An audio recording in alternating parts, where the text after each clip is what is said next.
Hi guys, ayan, magandang hapon. Gluluto kami ng merienda guys. Nanguha kami ng, hindi ko na napakita kahapon yung yung kamuting kahoy na hinarvest kasi dalawang puno na lang siya guys. Tapos bali talagang ngayon kami talaga yung nag-harvest na kami din ang magluluto. So ayan guys, nandito kasi yung mahilig sa amin magluto. Kaya yan. Ito guys, yung ginadgad na kamuting kahoy. Tapos piniga.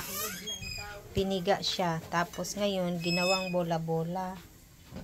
Ngayon, yung trinay nung pamangking ko yung isang peraso. Ayun. Pailaw nga day. Yan. O, diba? Ayun siya. Naka-dip. Dip sa oil. May konting sugar lang yan siya. Papakita ko na lang sa inyo guys pag mag-brown na. Kasi yung iba naman, itong iba,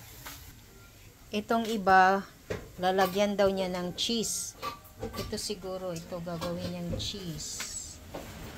Tapos, hindi yan na, may cheese na ito yung sample. Ito yung sample pala. Mamaya na lang ipapakita din yan. So, see you later guys. So, ayan guys, brown na siya. Sarap na golden na siya. Kailangan pa yan pagkatulad ng brown. Ayan. So, maya ulit guys. Maraming salamat po. Maya ulit. So, ayan na guys, yung naluto. Ayan na, yung naluto. Tapos, guys. Ngayon, ang ngipin ko. Kakapin na yung umano. So, ayun na. Ito. Kain na kayo. Ito, kinakain ko na kaso na-over yata siya guys. Ang tigas. Na-over yung dito ba? Nalutong siya. Nalutong.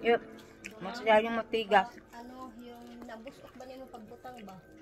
Hindi. Ano talaga? So, yung iba, kailangan saglit lang. Maraming salamat. Pununood. Oo. Kaya yung brown siya. Dapat pala kanina. Ang